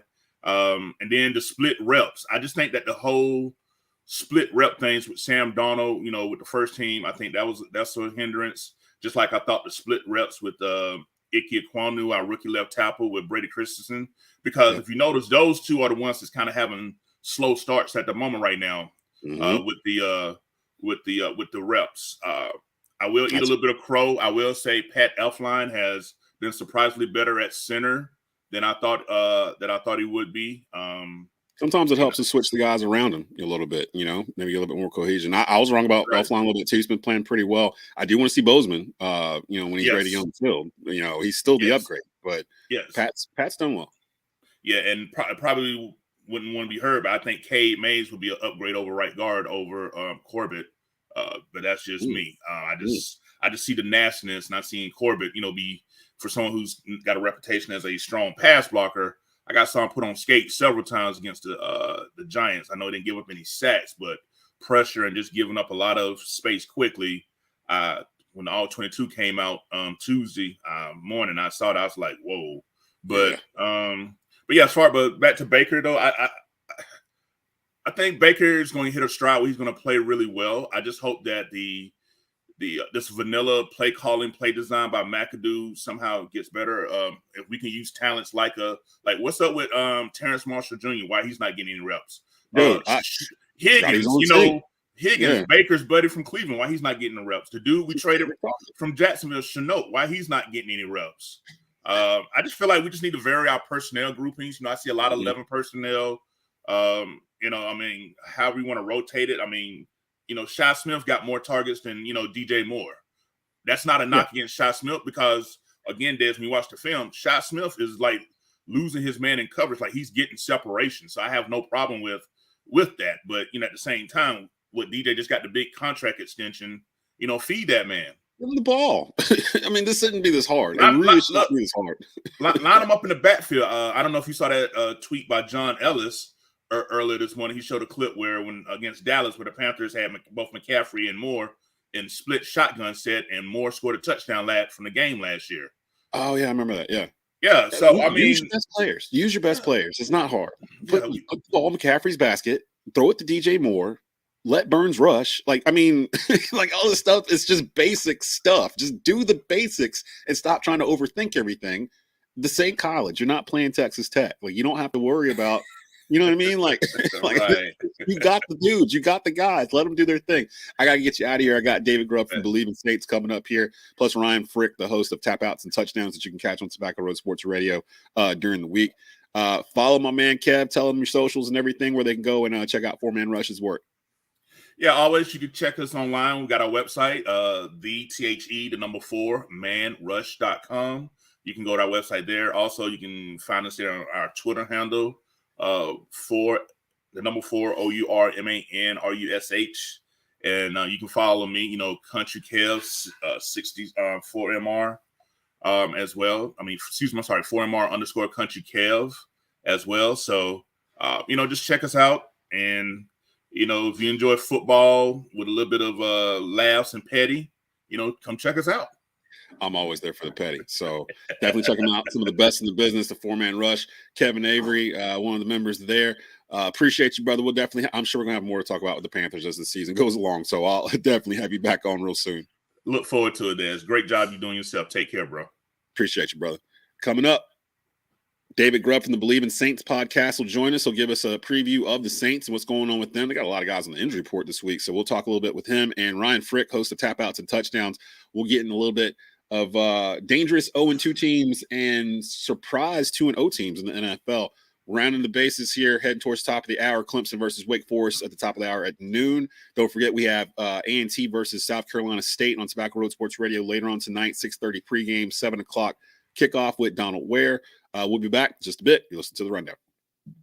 You're listening to The Rundown with Desmond Johnson. Beamer Tire and Auto Repair, now with 3 locations across the Triad in High Point, Greensboro, and our new location in Kernersville. Beamer Tire and Auto offers full-service auto repair, all tire brands, free alignment checks, oil changes, and more. In Kernersville, check out the no appointment needed Quick Lube shop. Check out their thousands of 5-star ratings via Google and Yelp. They care because they know that you can go anywhere. So try a shop with a beating heart, not a bottom line. Beamer Tire and Auto Repair. Visit us on Facebook or at beamertire.com. Blue Naples Pizzeria in Kernersville is now hiring. Come work for one of the best Italian restaurants in the Triad. Currently hiring dishwashers, cooks, front cashiers, and more. Great hours, great pay. Give them a call at 336-993-7707 or stop by and inquire at 1519 Union Cross Road in Kernersville. Start working this week. Blue Naples Pizza. Sedgefield Lawn and Landscape Supply is your one-stop shop for your lawn. Family owned, serving customers residential or commercial. Check out our large selection of mulch, pine needles, sand, gravel, grass seed, fertilizer, herbicides. They even do propane fill-ups. And if you're looking for lawn care equipment, you won't find a better spot in the Triad than Sedgefield Outdoor Equipment. Visit them today, 5111 Mackey Road in Jamestown, North Carolina. Give them a call at 336-292-6800 and follow them on Facebook and Twitter. Hey, Pops, where you want to go eat tonight? I'm going to go get me some good Southern cooking at Ball Brothers down by the airport in Winston. No, Pops, it's Bell Brothers, and they closed years ago. It's Taste of the Triad now. Taste of the Triad? Is it in the old Ball Brothers building? Yup. Can I still get baked chicken and collard greens? Sure can. How about neck bones, meatloaf, and pork chops? Taste of the Triad has all that. So they ain't got pinto beans, tater salad, mac and cheese, or fried okra? Pops, they have all that, plus homemade cakes and cobblers and sweet potato pie. Well, then I don't care what they call it. Let's go eat. Taste of the Triad. Open daily for lunch with $5.99 specials from 11 to 2 and chef specials daily. Don't miss the Saturday brunch from 9 to 1 and the soulful Sunday dinner when you come out of church full of the word, but hungry for Southern comfort food. Taste of the Triad in the old Bell Brothers building at Old Walkertown Road and North Liberty in Winston-Salem. That's good Southern cooking. Walkertown Auto Sales. Look no further when shopping for your next vehicle. Located in the heart of the Triad at 3076 Walkertown View Drive in Walkertown, Walkertown Auto Sales specializes in affordable and reliable used cars, trucks, and SUVs. They offer financing with good credit, bad credit, or no credit, with interest rates as low as 3.9%. With knowledgeable employees that are always willing to go the extra mile, you'll drive away with the car of your dreams at Walkertown Auto Sales. Check out the entire online inventory now at walkertownautosales.com. Back to the rundown with Desmond Johnson.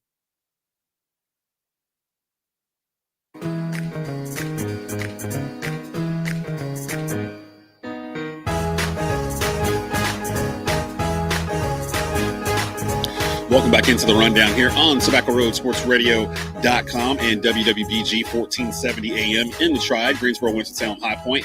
Here to give you local sports talk every Saturday morning live. The longest running sports talk panel show in the Triad, 4 years and counting. So shout out to everyone who's given us an opportunity to provide you with sports talk locally produced here. If you got a question for the panel anytime during the show, go to our Facebook watch or our YouTube channel at Tobacco Road Sports Radio. Underneath it in the comment section, you can type it in there. It'll pop up at the bottom of the screen. We'll answer it for you real time live. Joining me right now is the host of Bleav in New Orleans Saints podcast on the Bleav Podcast Network, David Grubb, and the host of Tapouts and Touchdowns, which you can hear every week here on Tobacco Road Sports Radio, Ryan Frick. Guys, what's going on? How you doing? Doing well. Doing good, man. Hope you are. No, because I'm a Panther fan, so I'm going through it right now. The New Orleans Saints coming into town, 1 o'clock kickoff here on Fox on Sunday. We've done most of the show has revolved around the Panthers side of things in terms of what we're going through. The Panthers war with Dan Orlovsky right now.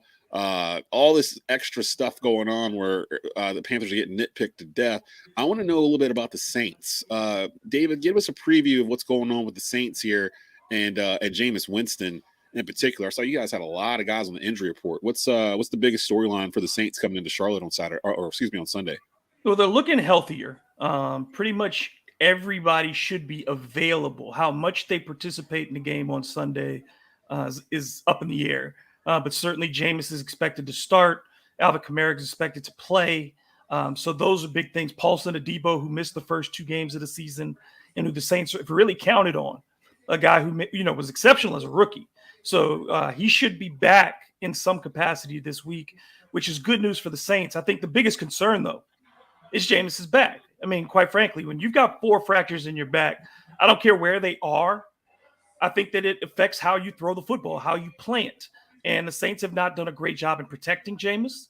And I think Jameis made some decisions based on his back pain last week in that game against the Buccaneers, where he tried to make big plays because I don't think he felt like he could endure a 10, 12 play drive. Like, so you take those shots and you say, man, maybe we can, if Chris can beat this guy, if Chris Olave can beat his man, we get a touchdown, and all we need is 1 touchdown. And for 3 quarters, that's what it felt like against the Bucs. But I think Jameis and how his back goes and how the Saints line can keep him upright is going to be of critical importance in this game of 2 teams that essentially mirror each other in a lot of ways in the way that they performed over the first 2 weeks. And because I didn't know that Jameis had that issue with his back, so that's actually something that maybe the Panthers defense can key in on. I thought I saw Taysom Hill was on the injury report too. Is he still banged up? Taysom's going to play. I think, again, Taysom is not intended to be out there for 50, 60, 70 plays. So it's good to have him available, certainly because he gives you that short yardage back at the quarterback position. And I think just, having Taysom back always adds options. And I think if you do have to play Andy Dalton, again, you don't have to put him in situations where he has to run because you have that availability of Taysom Hill. So he will play. But again, I think it'll be in a limited capacity. And then I thought I saw Alvin Kamara as well. There was a lot of people with rib injuries that I was seeing on the Saints injury report. What's the deal with Kamara? Is he expected to play Sunday? Yeah. Again, he'll play. You also have Mark Ingram still available. You also have Latavius Murray, who's on the practice squad. If they need to, they can bring him up. So the Saints are full in the backfield. But nobody does what Alvin Kamara does. Just like, you don't have Christian McCaffrey available for the Panthers.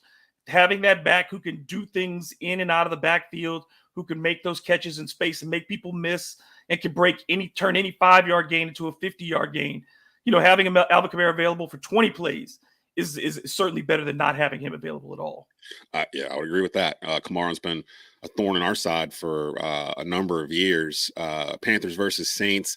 Sunday at 1 p.m. on Fox. David Grubb joining us here. Follow him on Twitter at DMGrubb. And definitely, if you have the SiriusXM app, you're in for a treat. The Bleav podcast network has grown so much where every NFL team is now represented with their own podcast. Each podcast actually has a former player attached to that team. So definitely download the SiriusXM app, follow your team. Let's zoom out a little bit, bring Ryan into this convo and talk a little bit about the NFC South. What are you most surprised about looking at the NFC South as it stands right now, where Tampa's 2-0, but they don't exactly like world beaters. New Orleans is 1-1, and then you got the Panthers at 0-2 that have been outscored by 5 points in 2 games, and then the Atlanta Falcons, who we all kind of thought probably were going to bring up the rear in this division. Any surprises or anything so far, or is it basically happening the way you expected it to so far? I mean, if there's anything that surprised me about the NFC South, it's the way that the Bucs have not looked like world beaters. I mean, granted, you've got a continuously aging Tom Brady. You've got, but even in that first game when they had all the receivers, like they just did not look good. I mean, Leonard Fournette looks fine on the field, but obviously, I mean, you're going into this weekend with no Mike Evans, a banged up Julio Jones, a banged up Chris Godwin. Even if they're going to play, and I Bleav I read a report that Chris Godwin is going to play, but if there's a surprise, it's got to be Tampa Bay just not looking great offensively, considering that like at one point we thought Tom Brady was invincible, and now it's finally starting to look similar to the way that Peyton Manning's career ended, is that his age is finally starting to show. Beyond that, I think, I mean, you probably touched on it a lot this morning. The Panthers just, sort of Matt Rhule's last gasp at making a success out of the Panthers was going out and getting Baker Mayfield. And for whatever reason, they can't seem to put it together. So I'm not surprised as far as the way the Atlanta Falcons look. I do honestly, I'm very genuinely impressed about how well Michael Thomas has looked in New Orleans. He missed all of last year. He seems to be the spotlight on that offense, considering, we're only into week 3, right? But Kamara, didn't play last week. We're looking at an aging Mark Ingram. So I've been pleasantly surprised and impressed as well as Michael Thomas has looked for New Orleans. Yeah, I have been also. The division, it's crazy because I see a lot of Panther fans that are just, woe is me, down on our luck, like the season's over. And I'm like, there's 15 weeks to go. Like no one has taken a stranglehold on this division yet. No one's taken a stranglehold in any division. If we zoom all the way out to see all the NFL, curious to look and see. David, there are a handful of undefeated teams still left: Miami, Buffalo, Kansas City, the Eagles, the Giants, and Tampa. Out of those teams that are 2-0, which is the most surprising 2-0 team to you? I'd probably say Miami, just because I didn't think that they would start 2-0. I thought week 1 they would lose. I did. I thought week 1 was the game that they'd lose. And again, Tua has also been such an enigma. And he's looked really good this season. And I don't know if that's real or not still. That's the thing with Tua. It's always, you can put a couple of weeks together. And I think that's why when the NFL, you think about it, it is truly, sectionals of a season. You can't extrapolate a whole bunch after these first 2 weeks right now because teams have been so inconsistent. But Miami is a bit of a surprise. I mean, I think we all expected Buffalo to be 2-0. I mean, that's not, they're the Super Bowl favorite by all measures. And I think a lot of these other teams that are 2-0, you look at them, you say the Giants, yeah, they're surprising, but again, they played the Panthers, which is, a game that you could play a 50-50 and say, and it was a tight game. It was a 1-possession game. And their second week is they didn't look super impressive, but they won a game in the NFL. So a lot of these teams are just as easily could be 1-1 or 0-2 that are 2-0.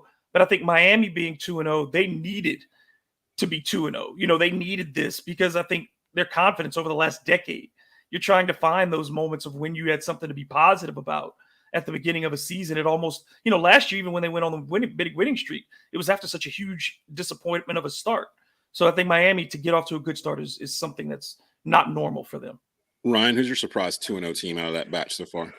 I'm going to go the Giants, but before I get on to why, I'm going to say I was telling everybody in the offseason that I love Miami going into this year. I picked them to finish second in that division. I am super excited to see this game between them in Buffalo this weekend. Ooh, yeah. Because it's going to kind of see where exactly Miami is, because I think Buffalo is going to beat everybody by 2 to 3 touchdowns. Until I see otherwise, Buffalo is the best team in the NFL by far. Yeah. I like the Giants to also finish second in the East going into the season. I did not expect them to start off 2-0. I thought that Carolina had a shot. I think I picked them preseason. I picked Carolina to beat the Giants in that game. But, you know, considering that there were going into the season, there were question marks. Will Saquon ever get back to his prior form? Who is going to be out here to stay healthy? Because if you remember most of the season last year, I don't think the Giants played a single game with their entire offense on the field at one time. Talking about all the receivers or tight ends and everything else. So you were curious, like, is Daniel Jones going to be the guy here in New York? Who is he going to throw the ball to? Is Saquon going to get healthy? So obviously Saquon had a monster week 1. But I just, if there's a 2-0 team that you had to tell me preseason they're going to start 2-0, I never would have said the Giants would have started the season 2-0. Yeah, I would agree with that. And I look at some of those, like the Giants, for example, they only have outscored their 2 opponents by 4 points. Mm-hmm. Like, that's the difference in them being 2-0 or 1-1 or 0-2. They kicked that field goal against the Panthers in the last, couple minutes of the game. Same for like Green Bay. Green Bay's 1-1. Their point differential is 1 point. They've scored 34. They've allowed 33.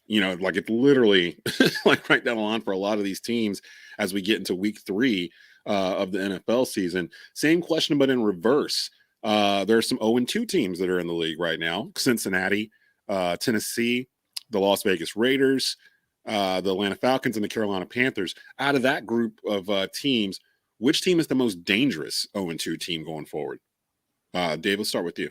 I think it would have to still be Cincinnati because I think the expectations are still there for them. And you feel like Joe Burrow played abnormally bad, especially in week 1, where he just kept turning the ball over. And you don't feel like that he's a guy who's going to continue to do that. So you still feel like Cincinnati, especially in that division, which Pittsburgh is vulnerable. Certainly Cleveland, which has gotten, some fortunate wins. You got to give credit to Cleveland for at least fighting and getting these wins early. But still, Jacoby Brissett is not Joe Burrow, So I think that at least in getting back into their divisional race, you have to like the Bengals' chances. The Raiders have it so hard considering the division that they're in and the teams that they have to chase.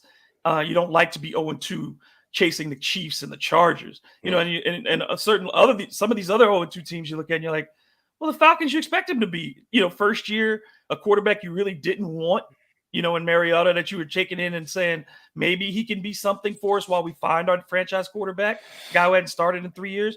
Are you really surprised that the Falcons are 0-2? I don't think so. So I think it's got to be the Bengals, and particularly with the way that they've been so sloppy with the football. I thought they spent a bunch of money on the offensive line this offseason. If they did, they threw it in a bonfire because he's been sacked like 13 times or something nuts already through 2 games. Like, he's not going to make it through the year this way. And I've always said, I'm 44 years of age. I do not recall a time when the Cincinnati Bengals were really, really good 2 years in a row, like through multiple regimes. It's still the same owner. It's still Cincinnati. I did not expect them to actually pick them to miss the playoffs this year because I felt like that they just got hot at the end of the year. It wasn't that they were well built or a great team. They just got hot and beat 2 teams that probably should have beat them in the playoffs in Buffalo and Kansas City to get to the Super Bowl. But yeah, if you keep getting Joe Burrow planted on the ground, it's going to be a long year for Cincinnati. Ryan, your thoughts on most dangerous 0-2 team here in the NFL going into week 3? Yeah, I agree with David. It's got to be Cincinnati. I mean, they lost that overtime game because they missed a field goal to Pittsburgh. I think the most surprising loss would be their loss to Dallas last weekend. A Dak Prescott-less Dallas Cowboys team. Cooper Rush has now come in. I didn't see that happening. I think they are too talented to continue to run winless. I mean, you think of kind of like what David was saying. You think all the other 0-2 teams. I'm not surprised that the Falcons are 0-2. I would disagree. I think the Raiders are better than their record dictates. Are they? I think they are. I was wondering why people were picking the Raiders so high because they have never really. Except Derek Carr. Yeah, they haven't really done anything to justify. They didn't get in the playoffs last year, right? Didn't they lose to the Chargers? Somebody the last week of the season couldn't get in. We also got to so high on the Raiders. Well, you also got to take into consideration that Justin Herbert is now hurt. There's a chance that he doesn't play this weekend. He's got messed up ribs too. Yeah. That Vegas line has basically been cut in half. They don't expect him to play. So you got to think when you've got a team in the division that's as good as the Chargers. The Raiders are 0-2. They're not as far back as that 0-2 might make you feel as a Raiders fan. I think they're good. Devontae Adams looked fantastic in week 1. He sort of came back down to earth, but that connection with Derek Carr is still there. I would have to chalk it up. Either the Bengals because they're just too talented or the Raiders because, the AFC West is going to be the most competitive division in football this year. The Raiders will knock off either the Chiefs or the Chargers. They're probably going to split both of those series this year. It's one of those. It's between Cincinnati and Vegas, if I'm being honest. Dave, real quick, give me your prediction. Panthers Saints Sunday, 1 p.m. on Fox. What you're looking for in that game, and who do you think is going to come out with the win? I think it's another really close game. Every time the Saints and Panthers play, it's a tight game. I think this one ends up being 17-13 Saints, and I'm only saying that just because I think the Saints offensively are a little bit more in rhythm than the Panthers have been in the first 2 weeks, though the Saints have struggled. I think, we've seen Jameis connect with Mike Thomas. We've seen him do well with Jarvis Landry at times. So having Kamara back, the defense has still been solid through the first 2 weeks of the season, though they haven't had a great pass rush. Baker Mayfield is not going to get rid of the ball as quickly as Tom Brady did, and he's not going to be the running threat that Marcus Mariota was. So I think the Saints have a chance to create some havoc in the backfield. I like the Panthers defense a lot. They've done a very good job in the first 2 weeks. So I think this is a very low scoring game, but I give the Saints that slight edge at 17-13.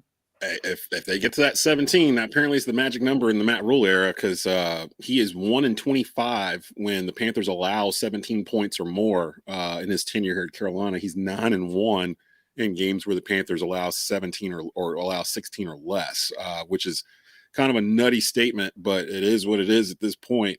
Ryan, real quick, who would you get, or who do you have? Panthers versus Saints, 1 p.m. on Fox on Sunday. Yeah, I got the Saints, man. I just think for whatever reason the Panthers can't put it together. That video that Dan Orlovsky put out earlier this week, it exposed the offense, man. Unless they can somehow figure it out in less than a week since that video came out, since that segment aired, I don't see Carolina being able to pose much of a threat. Granted, New Orleans has their weaknesses, but at the same time, until the Panthers can show me that they can surprise some people with their offense, I'm going New Orleans. And the first hour of this, we ran a special presentation of the latest episode of Bleav in Carolina Panthers, where myself and Skylar Callahan from Sports Illustrated and Jonathan Stewart talked about the Dan Orlovsky video. And Stu wasn't convinced that it was revealing anything. And Skylar said that him and a lot of the media in the room didn't really believe it either. They felt like Dan cherry picked plays to make his point. So if anything, all that's going to happen is that more eyes are going to be on the Panthers offense this Saturday or this Sunday than ever before, just to see if Dan was right, which I don't know if I like, because I think there's elements of it where he was correct. I think for me, the biggest issue is that the RPO doesn't really work unless you have a quarterback that's a threat to run. And Baker's not really that much of a threat to run. So they're running RPOs, but they're just elongated play action passes, basically. I think the cure to all of this is to have some times where Baker keys in on that end and actually runs the ball out of the RPO, keep them honest, because towards the third and fourth quarter of that Giants game, when they were running it, didn't matter if McCaffrey was a step behind him or lined up, parallel to him. That's pretty much the same basic of all RPO type of formations. but you still have the option to do both in either. So it shouldn't matter, where he is. It feels like they're stuck doing it one way or a different way because Baker is limited in terms of his run ability. If that's the case, stop running RPO. Like, you need to be doing like straight up play action, get Christian McCaffrey involved in this. There's no reason why Christian McCaffrey shouldn't be touching this football at least 20 times a game with him being fully healthy, and he hasn't been so far. So if they can get the ball to McCaffrey, I feel okay with the Panthers' chances. They have a 3-game homestand starting this Sunday, which rarely ever happens in the NFL. They have an opportunity to turn this around. They'll be at home. The 2 games coming up after this are San Francisco and Arizona. Those are 4:00 kickoffs on the East Coast. So they got a shot. They're still relatively healthy, but this is going to snowball really fast if they can't beat the Saints on Sunday. David Tepper's been at practice all week, and the owner isn't at practice every day all week unless he's checking on his investments and making some observations on what he might need to do going forward. So Matt Rhule definitely on a hot seat. We got to get out of here. We have ran out of time. David, tell everyone where they can find your stuff on social media, and then Ryan, I'll have you do the same. At DM Grubb on Twitter and Instagram, and check out hitpwithdg.com. Ryan? Yeah, you can find me on Twitter at Tapouts and TDs, Facebook.com/Tapouts and Touchdowns. You can find my podcast, Spotify, Google Play, Apple Podcasts, wherever you get your podcasts. There you have it. That's another edition of the Rundown with Desmond Johnson. Appreciate WWBG, Southern Broadcast Media here in the Triad, 1470 AM. Everybody checking us out on all of our social medias and on TobaccoRoadSportsRadio.com. Stick around for Out of Pocket with Michael Davis. He'll be up next. Later on tonight, North Carolina A&T takes on South Carolina State. It's their first home game of the year. Live tonight, 6:30 pregame show on TobaccoRoadSportsRadio.com and on 1400 AM, 96.3 FM, The Light in Greensboro, Guilford County. Or you can stream it online at TobaccoRoadSportsRadio.com. We'll see you next Saturday.